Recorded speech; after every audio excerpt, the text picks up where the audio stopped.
Let's get started. Alright, I'm in. Vihanga is in. Tanvir? I'm in. Yeah. Alright. Okay, Vihanga is in. Tanvir is in. Hello, everyone. This is You're not recording. literally the. What? You're not not recording recording. the meeting. Okay, I'm sorry, man. Okay, anyway, we'll start now. Okay, It's cool. no problem. Hello, everyone. And. Okay, no, again. Look, I don't know how to prepare for it. It's fine. So, First time in. anyway, so Start. I asked people, how I'm going to start my first podcast, and they were very interested in knowing about arts or my take Arts. or our take in arts. So let me just start with asking you guys, like, Alright. what exactly do you think of art in general? I think Vihanga? art is, it's very essential, I think without art, humanity is literally just nothing. It adds a spice to life. It adds that creativity. It adds everything. I think art is everything, really. When you boil everything down, Yeah. it comes down to art, really. Yeah, I'd agree with that. I mean, like, even the greatest scientists or the people who, innovate and just like that, Yeah. it is because of that artistic take on things that helps them really, think out of the box and do something. To be fair to them, What do you that think, is Tanvir? their art, That is their art. Yeah. Yeah. Tanvir, what do you think? I look at it in a, I guess you could say, a two-dimensional way. I think we humans are, we're rational and we're irrational. The rational part of us is more towards the side of responsibility, towards the side of work, more catered to what the future may hold for us, for our families, our livelihoods, and the irrational part of us as well. The part of us that dreams, the part of us that looks towards different ends of what life can take them to, instead of settling them to certain targets or certain limits. We become limitless when we are artistic. So it's a beautiful thing, and it really sets us free. Gives us no boundaries. It does. Yeah, it really does. It does set us free. I'll agree with that because I mean, when Vihanga said, how it really makes humanity, or like humanity is nothing without it, like that's how I have been looking at it from a very long time now. That there was literally a dumbass who thought that people could fly, or like there could be a flying car Yeah. kind of thing, and Pretty much. at that time it was like so out of the box, like you could not imagine. And then here we are just sitting on an airplane and just 2 hours journey, 18 hours journey, shit like that, and we are literally onto a destination. And back in the day it was so out of our imagination, and I think that's like the creative mindset and the art of just carrying it out, trying new things and innovating. Like that really just makes me feel like humanity would be nothing, quite literally nothing, down to the dust, if it wasn't for art. Yeah, those ideas, new ideas are always frowned upon because they test the limits of what is possible. As you said, the flying, you would never think back in the day because that didn't exist. What people believed were that only birds could fly, that we could not. And I think, it might be the same with some of the ideas people have today. Some of the ideas that people laugh at. These might be things that in 100, maybe 200 years, something of commonplace, let's say, example, for something like teleportation. If someone talked about teleportation or time travel, something like that, something sciencey, people would, frown upon that or say, oh no, that's not possible, that can't be done. And then, I mean, you like, never know. There's this thing. Okay, so back in grade 9, I don't know if I told this to Tanvir, but I remember I telling this to two other friends of mine, and I was like, a theory is never a fact unless you know everything about the universe. Like every other particle, it will always stay a theory. Yeah. Like no matter what you do or what you say, a theory can always be changed and differed, and it's never going to be a fact. And I think that's like one big way to look at art in general, because for the most part, I don't know how to put it, man. It's like, we could be thinking that back in the day, people could be making up theories like, okay, man, I don't know what to say. No, I think I get you. I think what you're trying to say is a theory stays a theory unless proven wrong or proven right. And unless it's proven wrong, it can never be completely overshadowed as impossible. You can never put it in the bracket of impossible unless it's proven wrong. Quite literally that. I don't know why I forgot. Yeah, So that completely proves it. The point that we human beings are even beyond our own understanding imaginative, and we can find inspiration from anywhere, quite literally. So, what is your perfect picture of art? Like, let's just come down to, music, poetry, or like drawings, or whatever that you like in general. So, what is your perfect picture of art? Like, what do you call ideal thing for art? I'll okay, I have something, but then you speak first. I want to think about this a little bit. Let's say art. Yeah, my first exposure towards art, I would say, was music. So I think some of my bias is quite literally coming from music. And if I think about the artists that I listen to currently, it evolves around a lot around harmony, balance, perfectionists. I think artists who are consistently looking for the perfect balance of instruments, of harps, pianos, guitars, drums, bongos, whatever that may be. I think uniqueness to it helps, but finding the perfect balance, there is no bigger satisfaction to me, artistically speaking, than to I have see. perfect balance.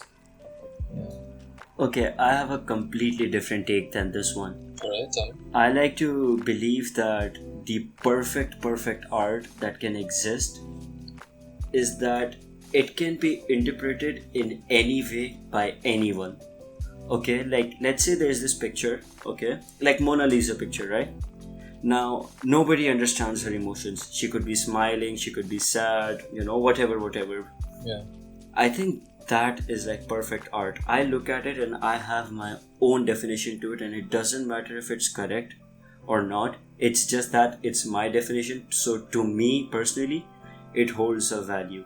And I think that is like downright the perfect art, the meaningless one, the one that can be, forged into anything. So a piece And of art that holds no meaning to everybody, yet a lot of meaning to each person specifically.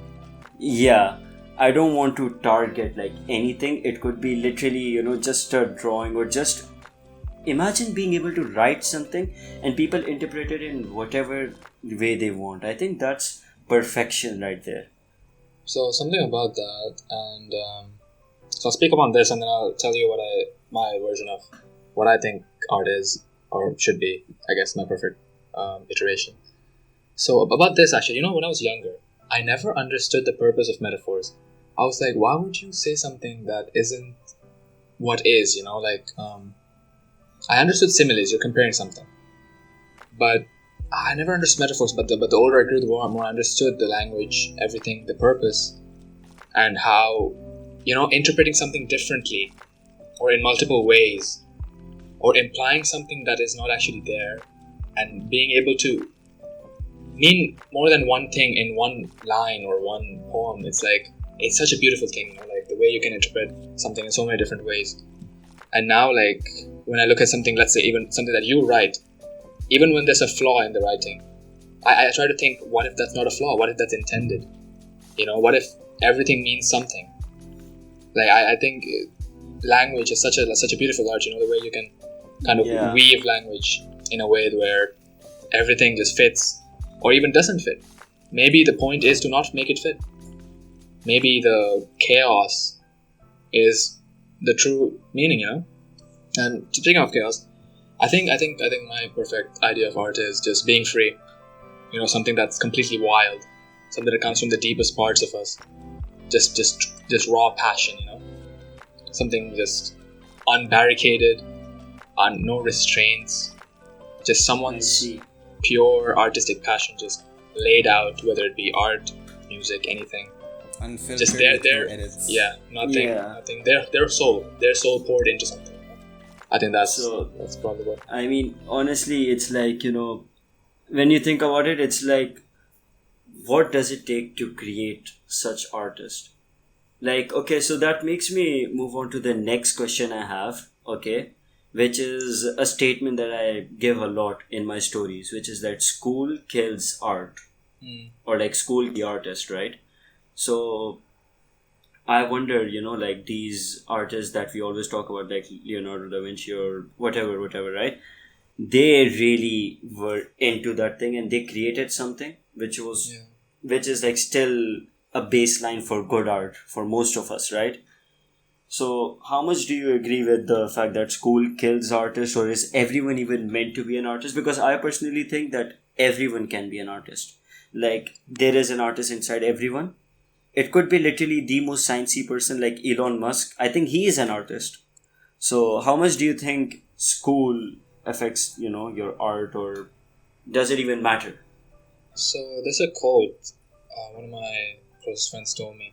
Especially, I think about this. I don't remember who it was exactly. I think it's the person I'm thinking of. But anyways, she told me.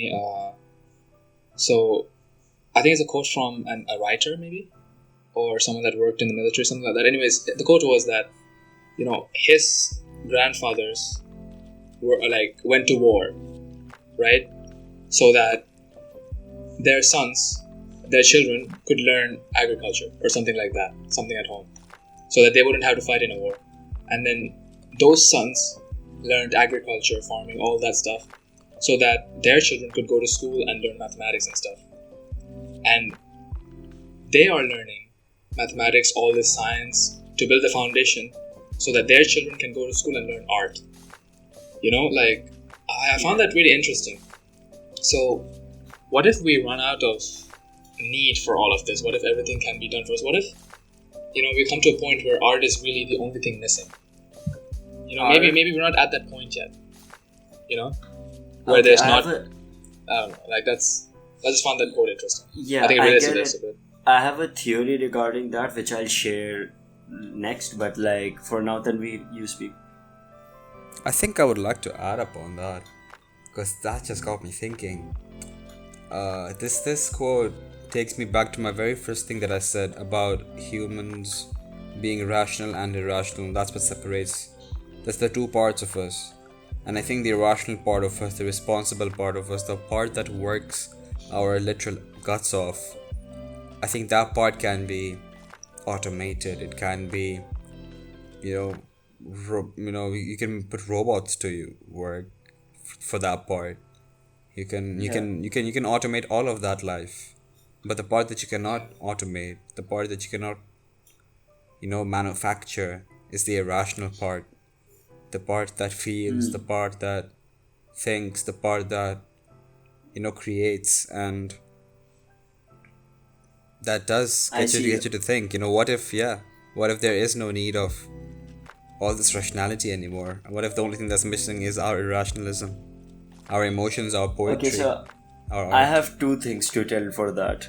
So number one is that, okay, so basically Javed Akhtar, he is one of those Indian Urdu poets. Okay, he's like one of the best. Okay, so he shared this one theory that in future females will dominate the world. Okay, the women, they will dominate this world.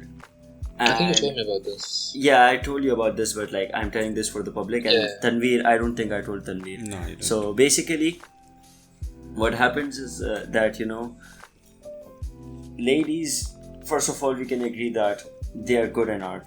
Now, there's a reason as to why they are good in art, and the reason is that for so long, okay, like thousands of years, they were given such a small canvas, such a small window to look through. They were always oppressed and shit like that. So they learned how to see more from that small window. They started to look at the details. They started to learn how to look at the smallest of things and understand how it works, right? So now this is important. Why this is important?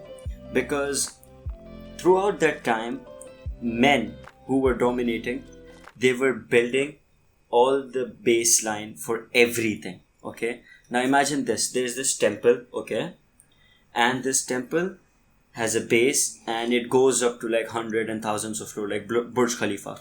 So it has a very strong base, and as you go up higher and higher, while building, it gets to the point where it does not require strength. It requires the details.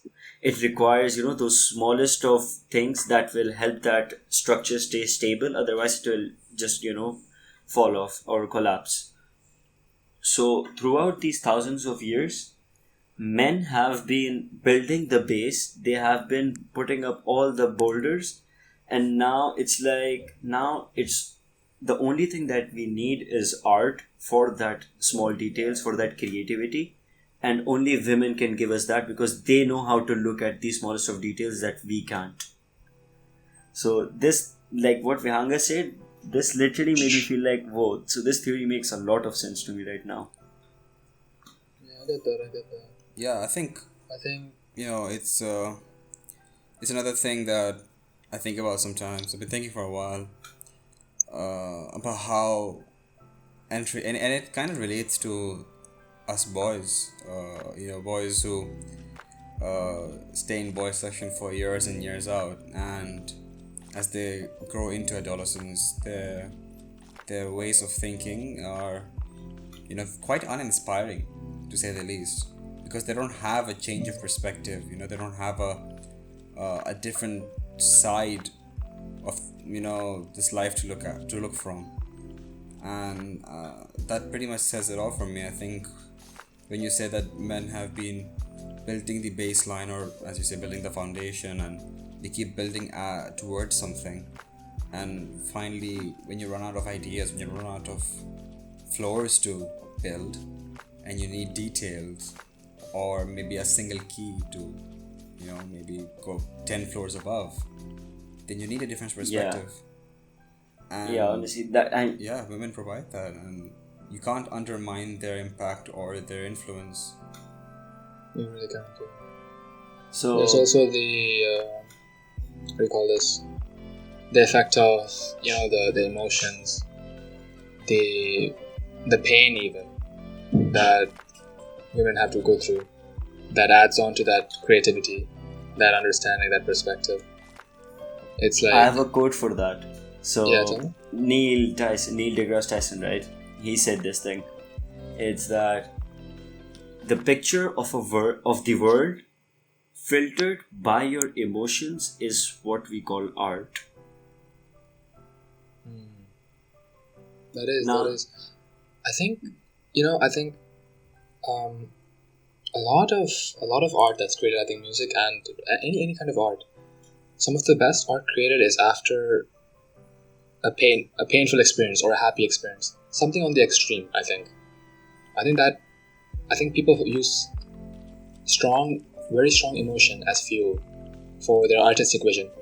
I think even you can relate to some of your worst times or best times, where you come up with your greatest passions. Yeah, I'll tell you something cool. So okay, I'll keep on adding to it. I don't know. Anyway, so this is a cool one. Okay, so when you think about this, in a very artistic manner, like we're not doing that already. Anyway, so you get an experience, right? You have this thought, you have this experience. Think of it as a copper block, okay? And this copper block is right on your head right now, on top of your mind. Now, as the years will pass by, as you'll go through that whole experience, and you'll start off new chapters in your life, while all that is happening, this copper block will go through every other corner of your brain. It will go through your emotions, your perception, it will go through your past, what you think about future, everything, and it will melt in there. and later when you put it out, in the form of art, it will be a totally new face, a totally different sculpture. It will be like that copper block that you started off with, it would be a picture of what you are. So your truest reflection from whatever that has been through, that will be your art. And I That's an think this interesting is thought. exactly what separates robots from humans, because you know how Tanvi said the rational and irrational thing. So there's this specific thing I want to touch upon, which is that an experiment was done. I don't know at which time, but it was a poetry experiment. So robots were made to learn every other poetry, from Shakespeare, from this person, that person, and every other person's poetry. They were made to learn that, understand that, and just see what all goes into that thing. And then there was this experiment carried out where judges did not know who the participants were. There were a specific number of robots and a number of humans, and they all were asked to write poetry. When they did, 100%, like not even 99 or 80, 100% of the times, people could differ a robot's poetry from a human's poetry. Like, art is literally what keeps humans human, and Yeah. nothing else can copy that specific part of our life, which is why I Definitely. think every human is an artist to a certain extent. I agree with that 100%. And someone once told me, a friend, she said, the universe is very logical. And I disagreed wholeheartedly. Because I said, you can, let's like humans, for example, right? You can recreate logic, right? That's how systems work, this logic. You can recreate logic, but you can't, like the human brain. The thing is that the human brain is very random. And it's not a random as in, it's not randomized. It's such a huge network of variables, undiscovered variables. He says, I don't think any amount of technology, any amount of understanding can recreate the human emotion. Not fully. You can recreate chance, but how can you account for everything that will happen? It's too random. I don't believe that there is a true logic in this universe, actually. Okay, so Because you cannot. I really don't think. I am a bit deterministic, and I think I've shared with you guys this before. But Tanvir, you agree with everything Vihanga said? Yeah, of Wait. course. This kind of tilts more towards religion almost, because then comes the argument that then wouldn't you say that a god, a higher being exists? Because if the world is not so logical, if it's weird and quirky and it's completely out of the ordinary, then a higher being should exist. But that's for another day. But yeah, absolutely, I do agree. Okay, so about the that. God thing, now that you have said it, I want to share this. And I feel like, I don't know why, whenever I say it, I feel like it's wrong, but at the same time, I know it is not. I think it's the society's picture that makes me feel like it's wrong, which is that, It's controversial. yeah, it is a controversial thing, but I really do believe that the book Quran and like the whole idea of religion is the perfect art that's out there. Quran is like, okay, now a lot of people, I know like so many atheist friends of mine are gonna shit at me for this one. Okay, I'm just gonna say that already. Anyway, I feel like Quran is like the most poetic book, which you all agree to. It is very metaphorical. There's no doubt in that. And I think Definitely. the biggest reason why God did that is because He wanted to make us interpret it however the frick we want to interpret it. And I think it's the perfect art because everyone has a different take. Even me and Tanveer, who have spent so much time together, as best friends, like 5 years to 6 years now, and we'll still have a bit of difference in how we look at it. It is very, it can be interpreted in a lot of ways. Whenever I've talked to anyone, that's Muslim, and most of my friends are. So when I talk to them, even you or someone else, they always tell me the same thing in different ways. Everyone interprets it different, in a different way, and I think that is that is your definition of art. That's what you Yeah. said. Can be interpreted in any way for everyone. What's interesting to me is that finding the science behind it. Okay. So I'm going to say this because I feel like a lot of people should know, because I think it makes a lot of sense to me, and I've only talked about it to Tanveer. I think Vihanga, I'm not sure. Anyway, so You might have, you might have. so you know how they all say that everything is destined already, so why does it matter? Yeah, there's no free Yeah, will. so there is no free will, right? So I could be I already said that I'm a bit deterministic, but I do agree onto the fact that how we have this whole thing in computer, the coding thing, which is that if then else, Yeah, I right? remember this. If Yeah. then else. So what if this whole universe, this whole life that we have, and every other thing that exists in God's book, it's literally just an if then else, and it's like if Atif does this, then this happens. If he doesn't, then that's like if then else, and that's how our life is completely given to us, in which we have the free will. At the same time, every outcome is already determined because our actions literally just create this pathway. It's like, okay, if he does this and he does this, then this will be the answer. I think this is true because okay, all credits given to this one YouTuber, Osama Kalar. Okay, I'll actually just add a link to his channel because I think that's one of the best channels I've to listen to.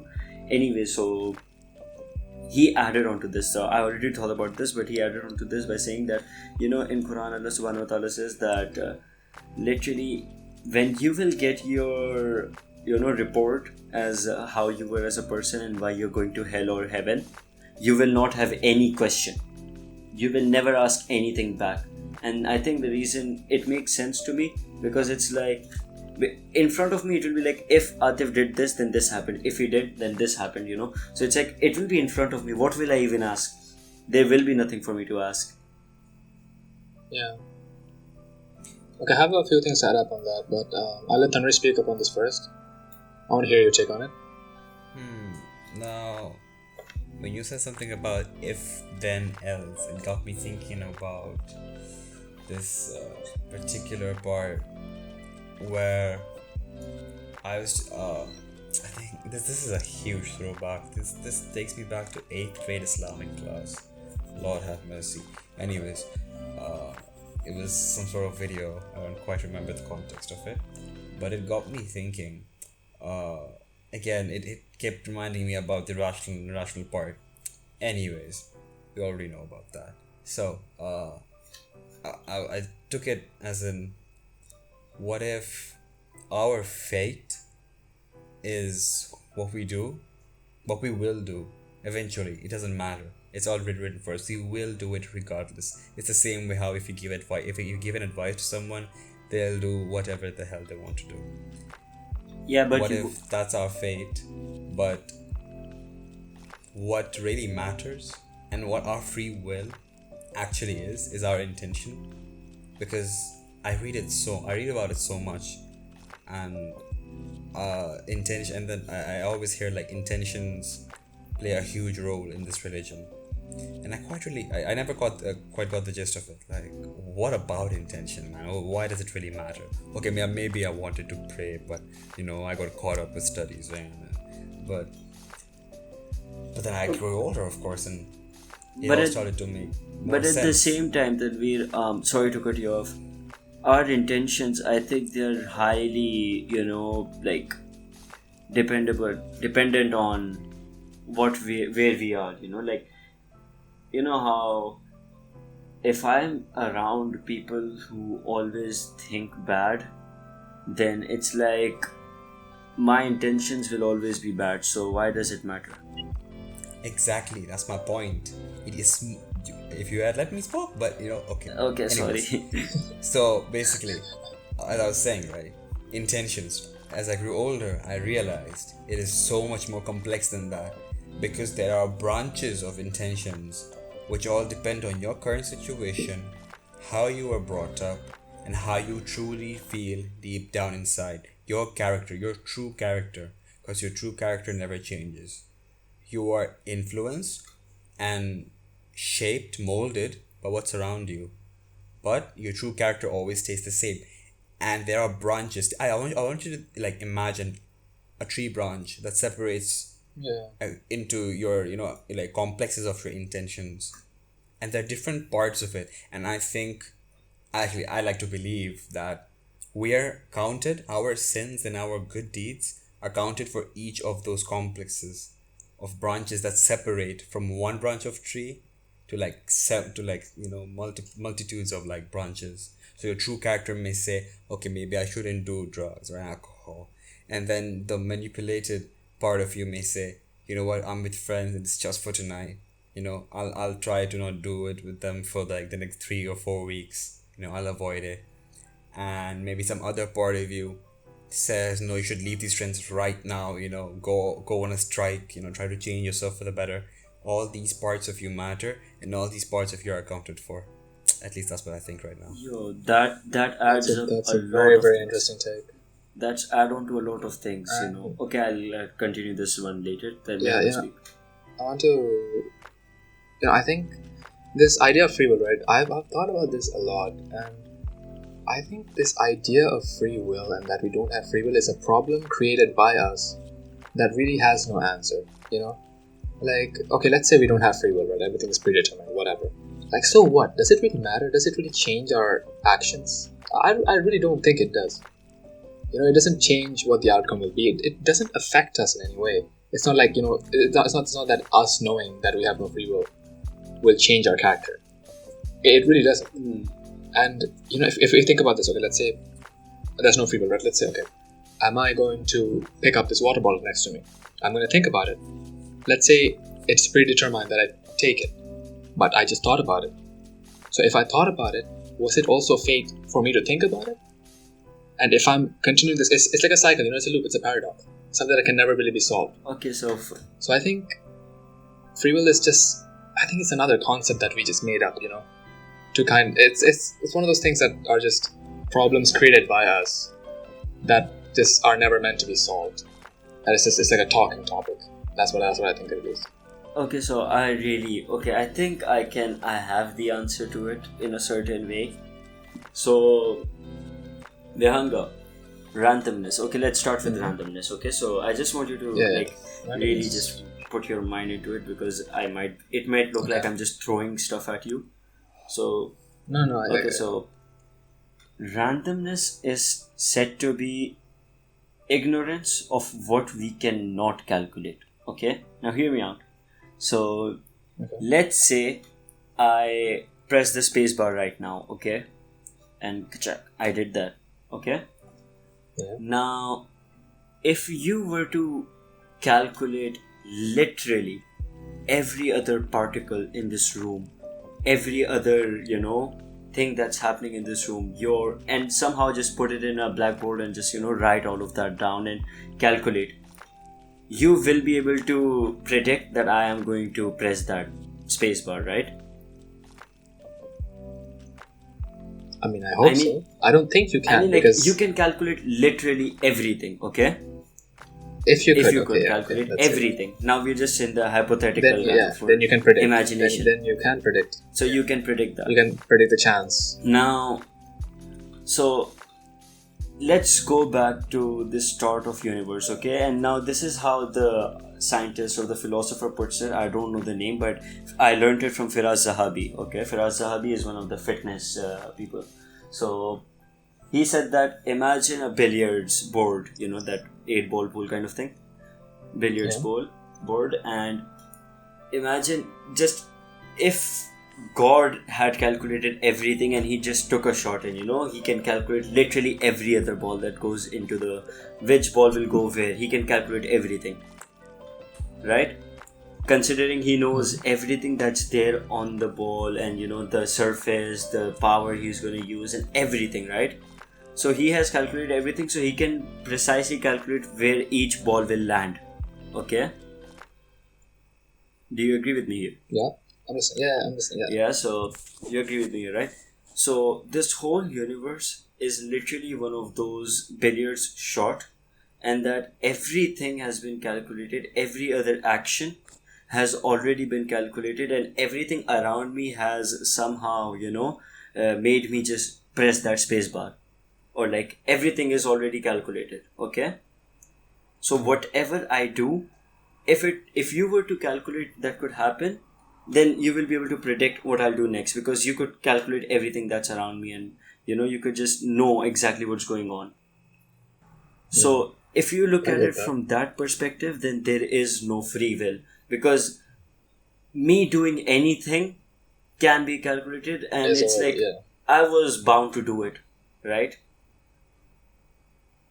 So, like you're trying to say is, in short, if the universe can be so random yet perfect and precise and calculated, then something so simple as your fate shouldn't even be a part of the question. It is Yeah. calculated, and it was never an argument that it wasn't. Yeah, exactly that, precisely that. Okay, now when Tanvir presents the idea of that true self, so I think it answers one of the questions that I've had in my mind, which is that, let's say we are assuming that God knows everything, right? So he knows every other particle, he knows everything, and it's like so there is no point of free will here, right? So Yeah. you know how people say that if all of it is already calculated, then why will I go to hell and suffer? Well, I think that Tanvir answered it right now by saying that, look, that even God says that he gave you a very small amount of free will. I think that very small amount of free will is that your true self, which I like to believe that everyone is good in that true self, because no baby was ever born and was like, I'm a bad guy. It was always a good baby which turned bad because of the society and shit like that. I just imagined like a little baby. So you get what I mean. All in all, free will is just our intention, no matter how minute or how little it may seem to us or matter to us from the outside. But that's Yeah. all that we have. Yeah. Our free will is our intentions. Yes. Beautiful. So, I mean, like, I wasn't expecting to get an answer for this question anytime soon, but now I just have it, and I'm like, whoa, that actually happened. I'm mind blown. It's really interesting. Yeah. The more you know. There's so much. Okay. So I had a question that I just popped up in my mind. Let me try to remember it. I think it was. Oh no, I think I forgot. Wait, I'll think about it. So, I think I forgot. I'll try to remember it. You had something else, I think. nah, I actually didn't. I mean, like, I think the idea of free will, I'm just mind blown right now. Like, damn, that I actually got the answer. Anyway, so I think it's 40 minutes now, and the whole thing is done. It is. So 38 yeah, it's 38 minutes now, so it's good. Like, Zoom's gonna just say, Atif, that's how much you get for free. Zoom is gonna pull that on me. So So, I think we should just wrap it up. And I guess it was predetermined. that we would end I'm impressed. the podcast right now. I'm impressed at us. Like, the first time thing, and it's good. I'm impressed. No, we do. We try. It was good. We try. We try. Yeah. We try. So it's amazing, man. I First love it, attempt. honestly. So And we take All Alright, right. cheerio. yeah, so this is first of many, inshallah, in future, and we'll do more of it. Alright, bye. Absolutely. so That's all. Alright, bros, that was good. Okay, I wasn't expecting it to be that good, but good. Damn.